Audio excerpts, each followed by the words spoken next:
Let's talk about humility and drive. Ego blinds you from your weaknesses because you believe that you're good enough. And most people have this belief. Most people think that they know everything about the world. Most people think that they're the main character. But we never wanted to be like most people. We want to know how to grow and be fulfilled. You want to know how to achieve your goals and build your discipline. But that takes learning, and learning takes humility. People think that humility is a sign of weakness, but it's actually one of the most crucial things that you need to get down if you're going to be on this self-improvement journey. Humility allows us to see the world through the lens of a student. And it also allows us to realize that we're not actually working at our 100%. We're not at our full capacity, and we're definitely not at our limit yet.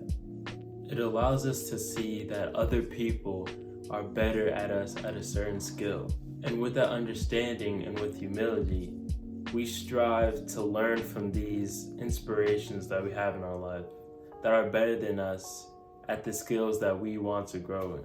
If you want to be successful, you need to develop the skill of learning. And a way that you can develop that skill is by reading. These authors have ideas and mindsets in which they have coached and lived successful lives. These authors have multiple books that can improve your self-improvement journey because of the amount of time that they have spent researching this certain trait. Why wouldn't you want to see how to become successful when a successful person has published a book to lay the groundwork for your life? Successful people have the capacity to understand that they don't have the problems for everything, and therefore they search for the answers in books. I recommend that you start reading for 20 minutes each day. I promise you, if you keep this habit up for 3 to 4 months, you'll see massive improvements in your mental clarity and your understanding of self-improvement. One book I really recommend is Atomic Habits by James Clear. It's really great for beginners in self-improvement, and it helped me a lot in my earlier stages. Next is Hunger and the Pursuit for the Goal.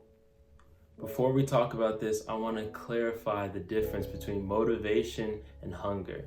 Motivation is flimsy. Motivation is inconsistent. It can spark you up and then it can fade away, and then it will leave you kind of depressed and not really invested in the goal. Motivation is inconsistent while hunger is constant because there is always another level that you can. The reality is that there's always a bigger body that you can build, a more intelligent mind you can form, and a higher level that you can strive for. You can always get better results from where you are. So hunger is really the safest option to base your self-improvement journey on, just because motivation is too flimsy, and I highly don't recommend beginners base their improvement journey on motivation. It might seem great in the moment, but you have to realize that motivation is temporary. Motivation, it may get you through 2 weeks or a month, but after that it might die down and then leave you kind of annoyed with the place that you are currently. While hunger, there's always another level that you can strive for. There is no cap of growth for hunger. You can always improve in all areas of your life, and that's why you can't stop. It's okay if you have calculated rest periods so you can recover and be back at your 100%, but you have to remember that consistency is key in this program. You have to be consistent for the results to show themselves as they should.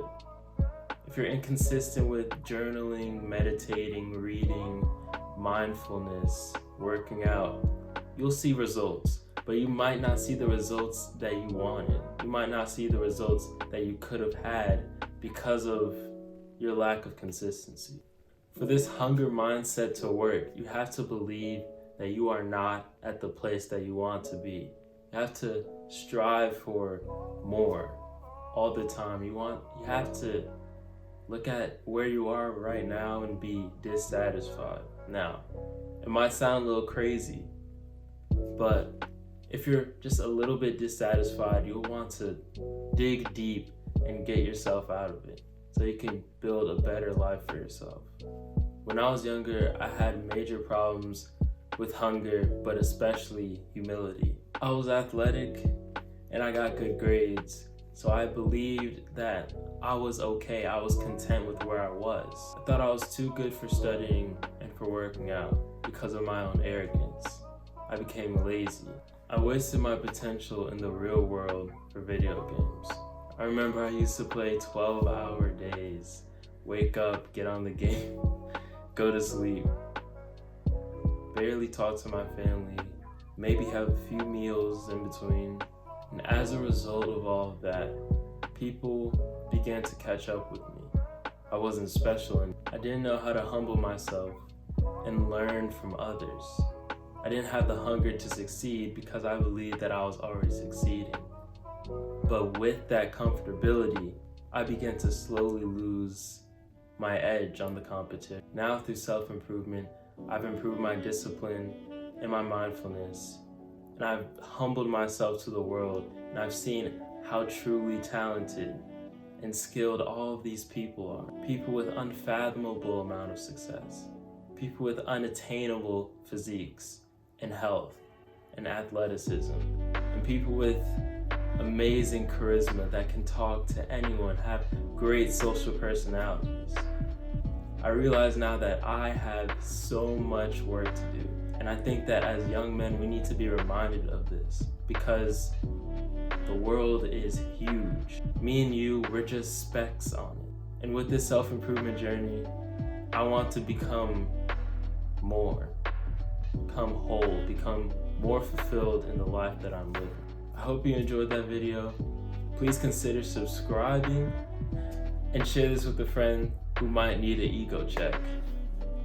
Stay humble, stay dreamy. I'm out. Peace.